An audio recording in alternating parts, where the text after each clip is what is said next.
ప్రియులారా, ప్రభువుకి స్తోత్రం. ఈ జనవరి 28వ తేదీ చూచుటకు కృప ఇచ్చిన దేవునికి మహిమ. ఈ సంవత్సరం ప్రారంభించినట్లున్నది చూడండి. ఈలోపే సంవత్సరపు మొదటి నెల, జనవరి నెల చివరి వారములో మనం వచ్చాము. ప్రభువుకి స్తోత్రం. ప్రియులారా, ఇంత మట్టుకు నడిపించిన వాడు ఇక మీదట మిమ్మల్ని నడిపిస్తాడు. ఆమేన్. అనుదినము పరిశుద్ధాత్మునితో మనము అలవాటు చేసుకున్నాం, నడుచుచూ వస్తున్నాం. అయినప్పటికీ ఒకే ఒకటి చెప్తున్నాను, తృప్తి పడొద్దు. చాలు, బైబిల్ చదివింది చాలు, ప్రార్థించింది చాలు, మీటింగుల్లో పాల్గొన్నది చాలు, ఆన్లైన్ ద్వారా వాక్యం వినడము, ఆదివారం ఆరాధనకు వెళ్ళడము, ఇవన్నీ చాలు. ఆ తలంపు రాకూడదు మీకు. ఎల్లప్పుడూ ఒక ఆశ ఉండాలి. పరిశుద్ధాత్మునితో నేను నడవాలి, పరిశుద్ధాత్మునితో మాట్లాడాలి. ఇలాంటి తలంపు ఎప్పుడూ మనకు ఉండాలి. ఈరోజు పరిశుద్ధాత్ముడు ఏమి చెప్పడానికి ఇష్టపడుతున్నాడు నేను చదువుతున్నాను, మీరు గమనించండి.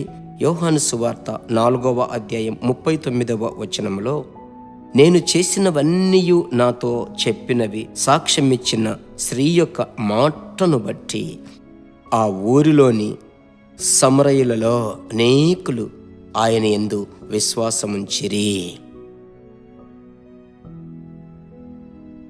యేసును కనుగొన్న ఆ సమరయ స్త్రీ బావి యొద్ద కదా, ప్రభువును తన హృదయంలో చేర్చుకున్న వెంటనే ఆ సంతోషము అణుచుకోలేకపోయింది. నేరుగా తన గ్రామంలోనికి పరిగెత్తుకొని వెళ్ళి, నా జీవితంలో ఏమేమి జరిగిందో, నేను ఎలాంటి దాననో అలాగే యేసురాజా చెప్పాడు, ఆయనను వచ్చి చూడండి అని ఆమె తన జీవితంలో యేసయ్యను కనుగొనిన విధానమును సాక్ష్యముగా చెప్పింది. ఆ వాక్యం ఏమని సెలవిస్తుంది?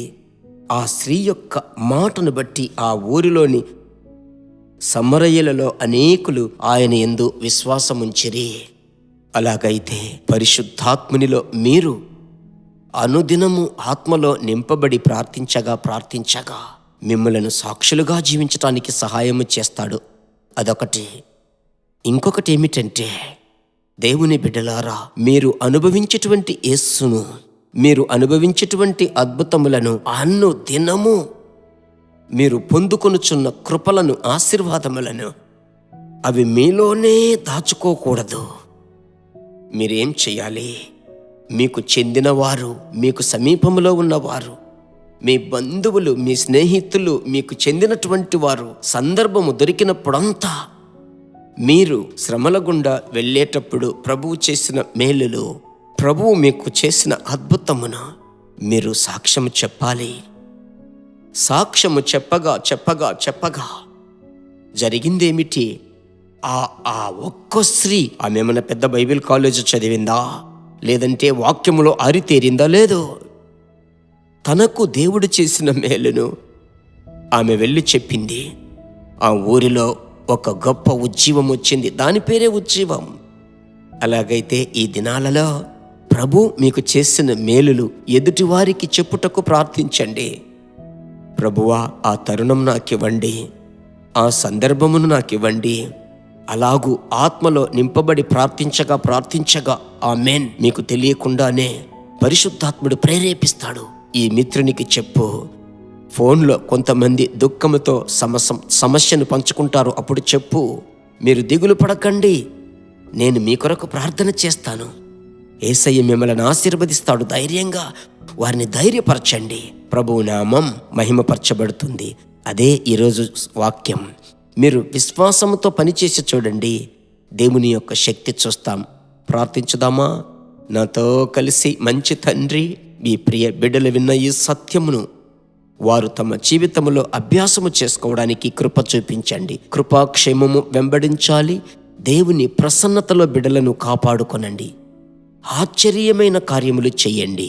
ఇంత మట్టుకు నడిపించిన దేవా, ఇక మీదట నడిపించండి. హల్లెలూయా. మీ బిడ్డలు సాక్షులుగా జీవించుటకు సహాయము చెయ్యండి. దేవుని దివ్య ప్రసన్నతలో నుంచి బిడ్డలను ఆశీర్వదిస్తున్నాను. వారి కుటుంబాలు వర్ధిల్లాలి, అభివృద్ధి చెందాలి. యేసు నామములో ప్రార్థిస్తున్నాను తండ్రి, ఆమెన్. ప్రభువుకు స్తోత్రం. ప్రభువునందు సంతోషించుడి. షేర్ చేయడం మర్చిపోకండి. హిందీ భాష మాట్లాడు ప్రజల కొరకు బాగా ప్రార్థించండి. వారందరూ ప్రభువులోనికి రావాలి. సరేనా? God bless you. మైన దేవుని బిడ్డలారా, ఈ వర్తమానము మీకు మిక్కిలి ఆశీర్వాదకరముగా ఉందని మేము నమ్ముచున్నాము. ఇంకనూ మా వర్తమానములను విని ప్రభువులు ఆశీర్వదింపబడుటకు జీసస్ మీట్స్ మినిస్ట్రీస్ అను మా యూట్యూబ్ ఛానల్ ను సబ్స్క్రైబ్ చేయండి. మరియు మా ప్రార్థన సహాయముకై మీరు సంప్రదించవలసిన మా ఫోన్ నెంబర్ 9842528236 మరియు 7299546363. Email gpsrobinson@hotmail.com. ప్రభు మిమ్మును ఆశీర్వదించునుగాక.